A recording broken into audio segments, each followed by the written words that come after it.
Kate Holmes, host of Put Down the Mascara, where we focus on living your true self and being authentic and cutting through the bullshit. Like, there's so much BS in this world today. I'm here with my friend Barb. Barb is a wife, a daughter, a mom, a businesswoman. We have it going on, running always. And yet, as women, we have so much going on in our bodies when we hit a particular age. And so Barb and I decided we were going to talk about one particular topic on a podcast. And here we are evolving to another topic. And this is something that women don't necessarily talk about. They don't. And I actually would like to make a full disclosure. I'm not a doctor. I'm just going to be talking about my real life experience about what I'm going through and my opinions around hormones, right? And I love that you're saying, I'm not an expert.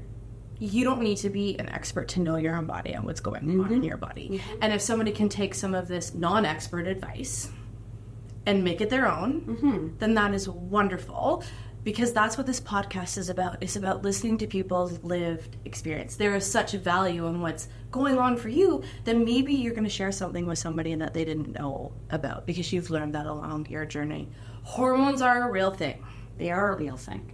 And I don't think that there is enough education around the topic. I was listening to Mel Robbins' podcast, and she's so great. She's so great. We agreed that our favorite thing, or our favorite part of her actual podcast, was the one that's called "Let It Go" or yes. Let them. If they want to go golfing without you, let them. If your kid wants to go to a taco place for their graduation dinner, let them. It's such a wonderful concept. Yes. Completely understand it. Harder to put into practice. For sure. So Mel talks about hormones. She talks about hormones. She actually had a doctor on, which honestly, she described what's going on in your body so non-scientifically, but scientifically. But I really enjoyed listening to it from a different perspective. Now, as a woman that's aging, I'm going to be nearing the big 50 next year. My body has been through a lot. Yes. Not only because of my age, but also the very high stress job that I've been in for the last couple of years. And a busy life outside and of the job as well. Absolutely. So what I feel like, when I was talking about there's not enough education around this, I really think that this is the kind of content that should be discussed in schools, right? Because hormones are not something that's just affecting women in their 40s or whenever it is that, you start to lose like certain estrogen, progesterone levels. But this is something that is also affecting teenagers and what they're going through and understanding why there's certain parts of the month that they might be a little more sensitive, et cetera, et cetera. So I feel like the education around it needs to be more open. They need to have more information about it, that as a parent, you're also understanding what your daughter is going through. And I just want to say one other thing. This happens to men as well, right? It does. So they have different hormone impacts than women do. They have a, testosterone that they might be losing, et cetera, et cetera. So they might have impacts into their own bodies around, loss of hormones. So when we're talking about this, it really is both sexes. Both sexes. Affected. Absolutely. But it's not just one. So the conversation around Mel Robbins obviously is real to me because I've been dealing with hormone issues probably for the last 10 years. And there's going to be something that I want to say that my doctors told me 10 years ago. Oh, it's just premenopause. Oh, this is just the circle of life that you're in. This is what you need to expect. That there's nothing that can be done. There's nothing, because I was feeling a certain way and they totally discounted everything that I was feeling. And I knew, and there are probably women that are listening to this right now that are going to be like, you know what? I'm feeling certain ways and I can't put my finger on it, and neither could the doctors, other than the fact that it's premenopause and it's just eat a little less and exercise a little more is what I was told. So that's great. That makes sense. Totally. There has to be more to it. There is more to it. And when you're saying it's just premenopause, the word just completely discounts what's going on in your body. Absolutely. Absolutely. And I have a female doctor. So it's not like I had a man telling me this. I had a woman doctor telling me, oh, we checked your levels, you're starting to lose estrogen and certain levels, testosterone are going down. So everything that you're experiencing is just part of premenopause. But what they fail to do is talk to me about, okay, what are the solutions around this? And we're not talking about taking synthetic hormones if that's not something that you want to do. But maybe it's introducing you to a natural path and introducing you to somebody who's a little more knowledgeable around the hormones and helping you balance things out instead of just telling you, oh, this is what you just need to live with for the rest of your life and you just have to eat less and exercise more. And we talk about finding balance in life. Well, that's all part of it. And so, female doctors are often advocating for how the life balance. But if you are feeling so unregulated in your body and they can't help you, how is that helping your life balance? Absolutely. And it's just a snowball effect, right? Because it's not just, the loss of hormones, but it's also the emotional side of things. It's also how you're, managing or coping with stress that they're not taking into account, right? And like I'll be real. There are some days that I just feel like I'm going to lose my mind. Like I can't deal with it. And I've taken my own personal journey is to get the help that I need to kind of balance things out. It's not perfect. And I'm going to tell you that it is an ongoing, thing that you need to relook at every year. Because you might be off on certain hormones here, you might balance things out. And then a year or two from now, it's something else. So it's not a one or done type of solution, but it is something to help you manage it and feel more like yourself.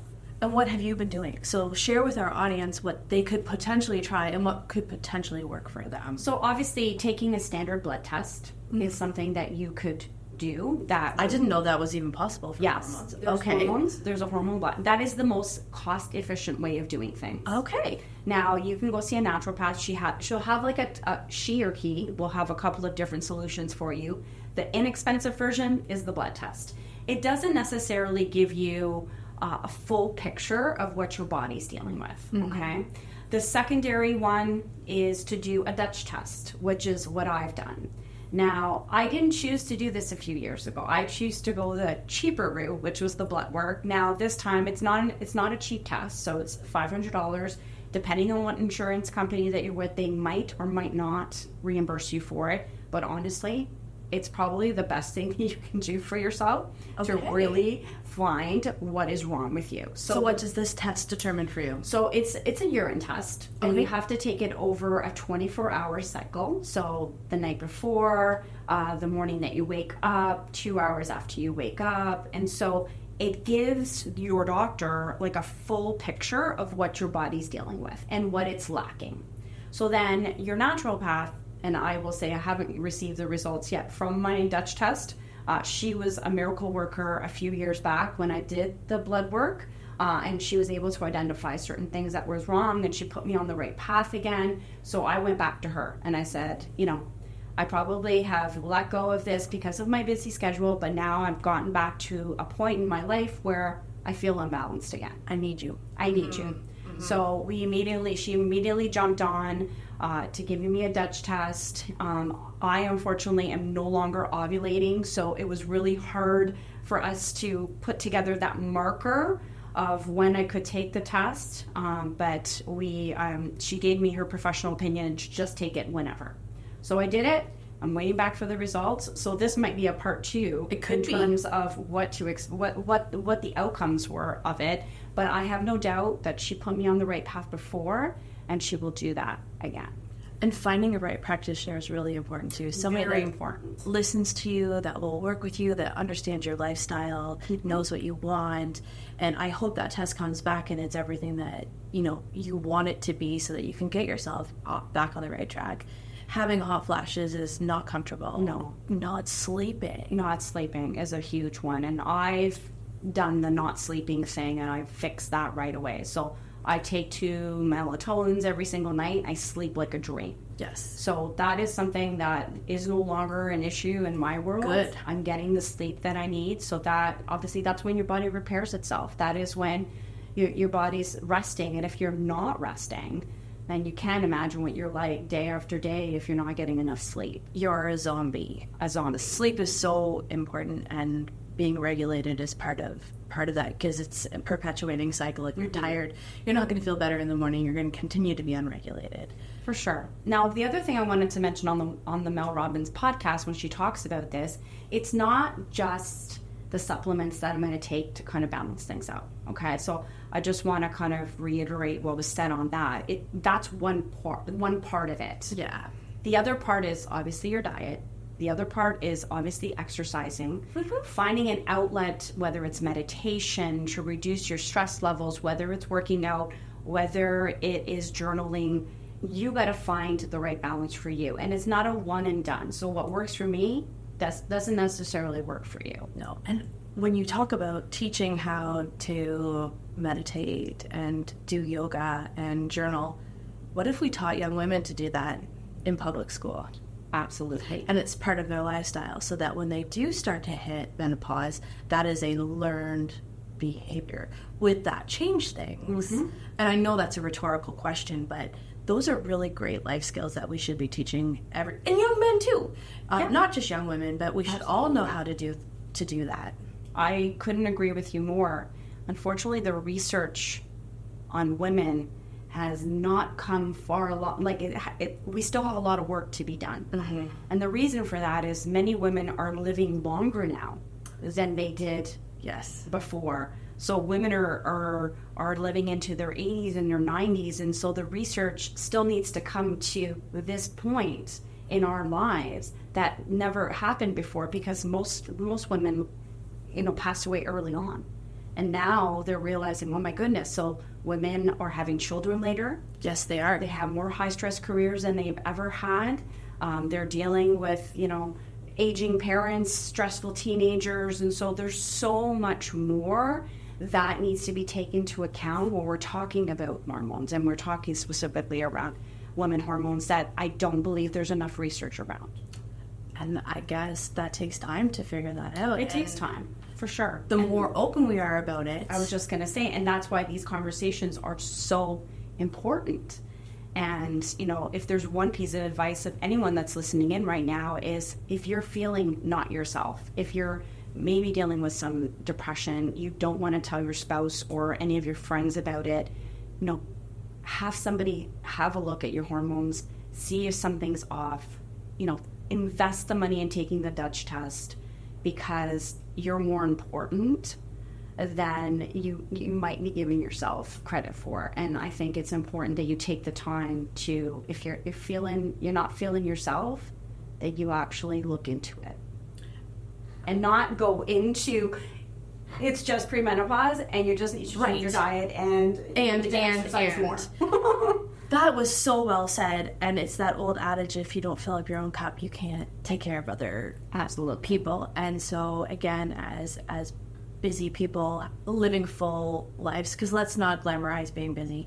No, that's one thing I do not do anymore. Yeah. People say to me, oh, you're all over the place. And I'm like, yeah, it's not a badge of honor. It's not a badge of honor for me to be traveling everywhere. It's actually, it takes a lot out of me, and I don't think people realize that. And if you can't fill up your own cup and take the time to know how to journal and take care of yourself, then you're not good to the other people that you love.